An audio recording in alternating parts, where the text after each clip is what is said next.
morning, YouTube viewers.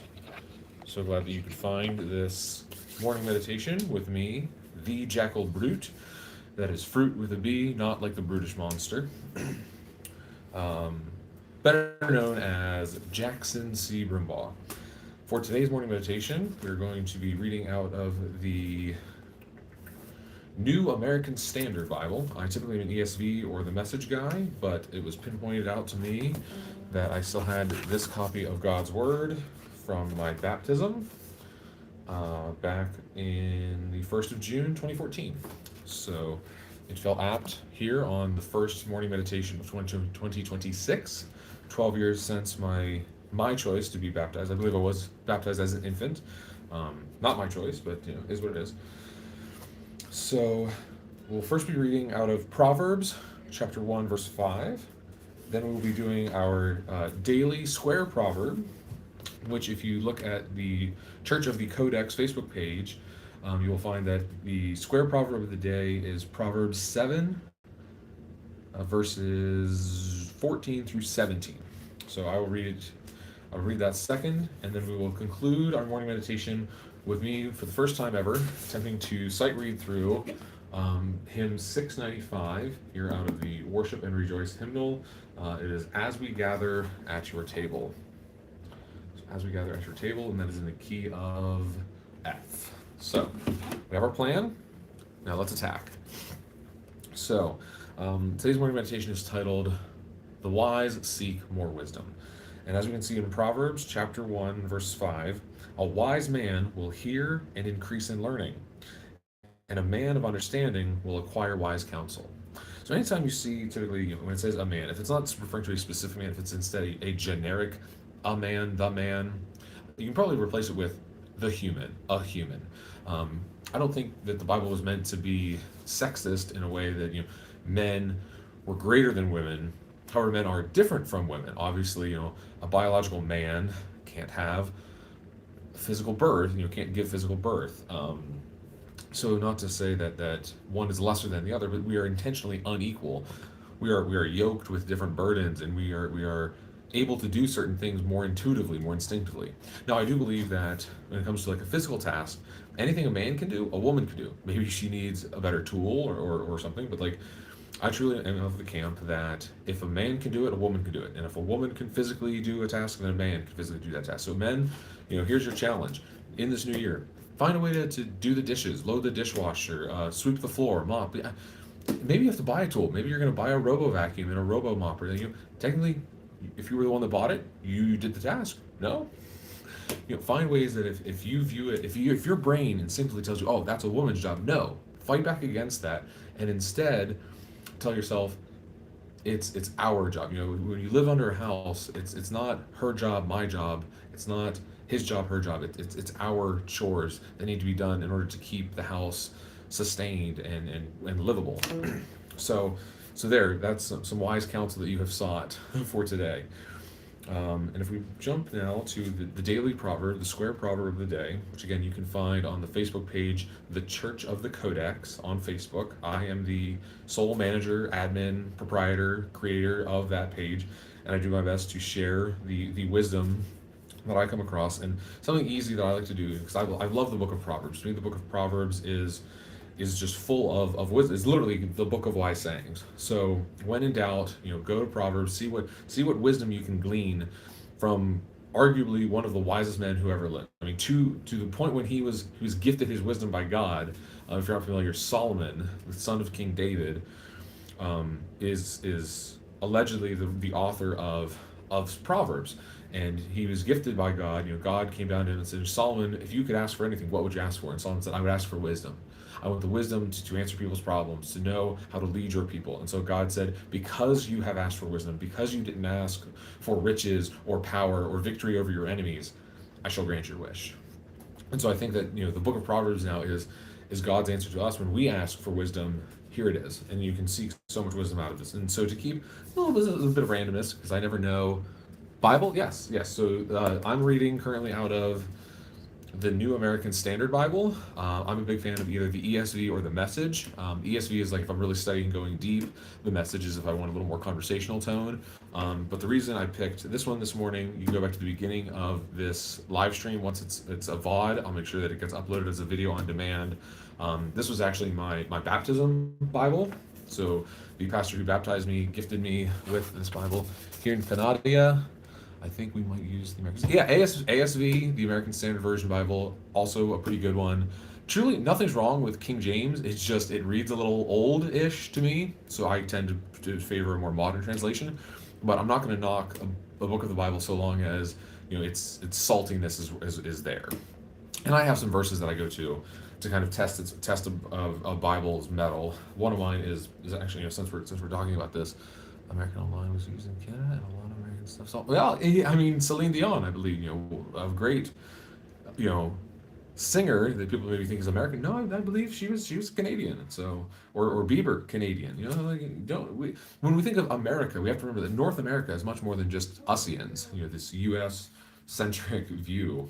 But no, what I'm saying is, so whenever I want to test a translation of the Bible, test it for its metal, I go to Proverbs 25:28, and it's so depending on how it reads to me, kind of lets me know whether the translation is going to resonate with me. It's going to ring.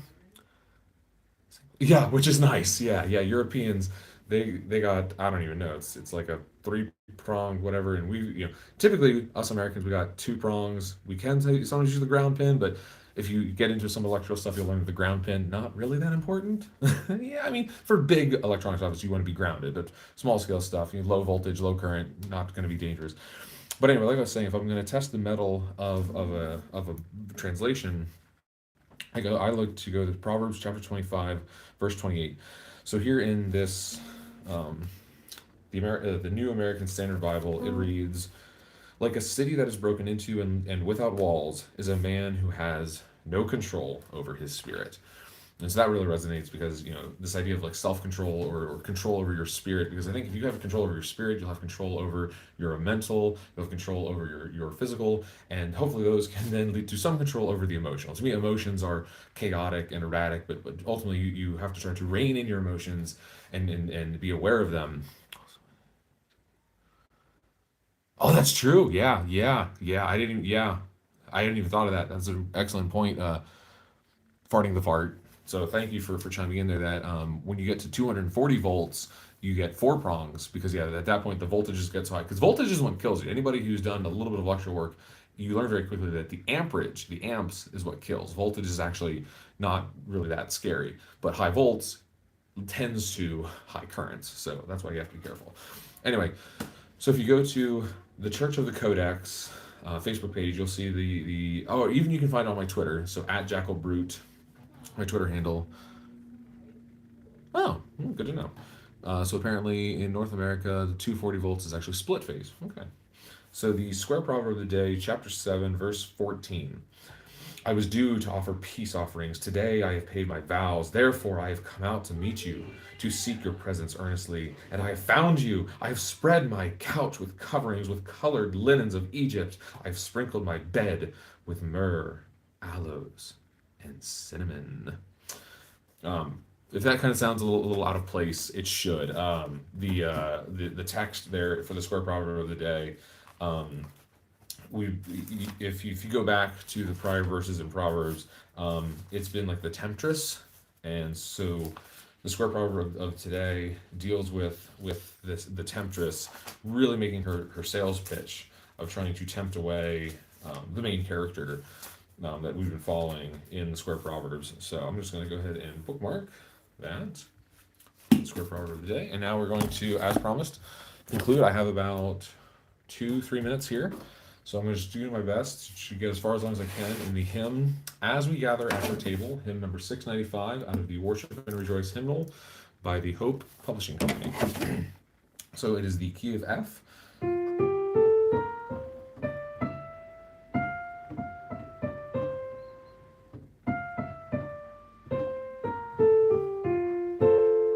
And we're just going to do the top treble melody line. So, hear people sometimes by the I would hope, like I said, I recommend the English Standard Version, ESV, or even the Message. Those are two that I tend to go towards.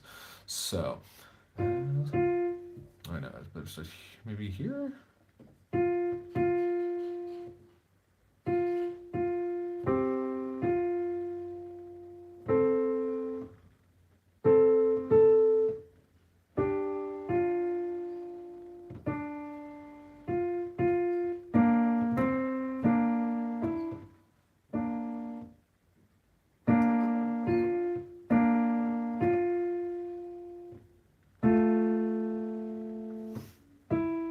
Nope, that's wrong. There it is. 4 and 1, 4 and 1, 2.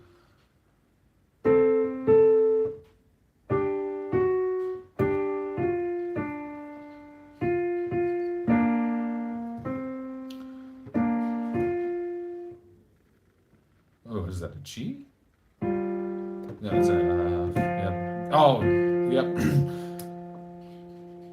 No, it shouldn't be an F. It's an A.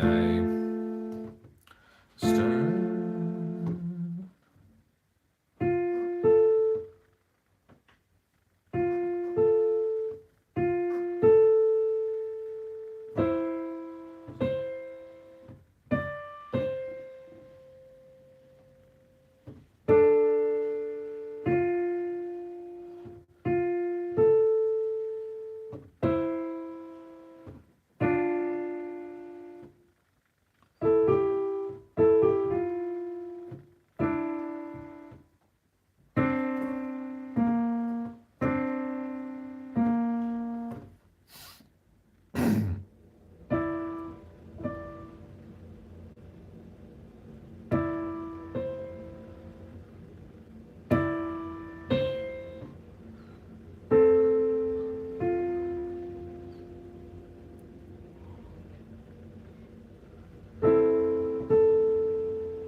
All right, so I'm just gonna sing the verse because I'm already over time.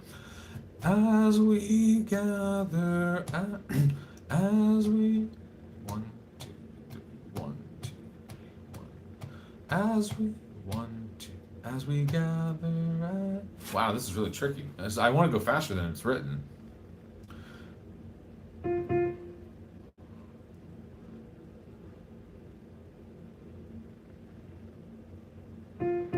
Okay, well, I kind of played it.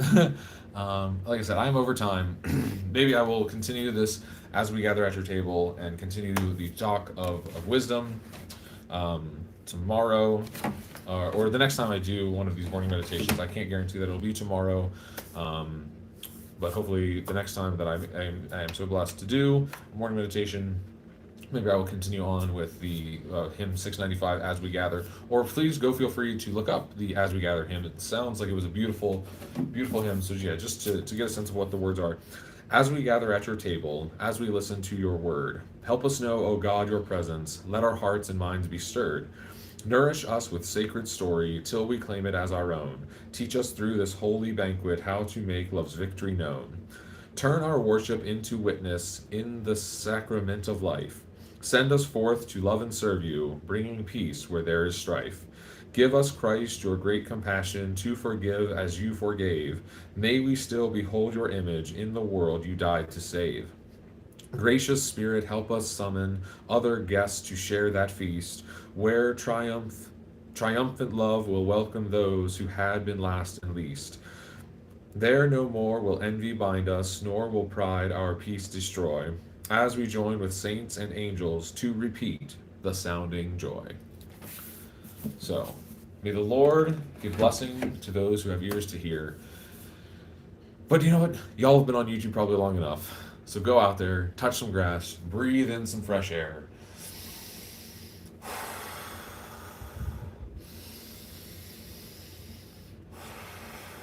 Stretch your arms as far as the east is from the west. Reach them up to the Lord and down to the grassroots that He provides our food for nourishment. Stretch out the neck. And go do something amazing already. Peace out.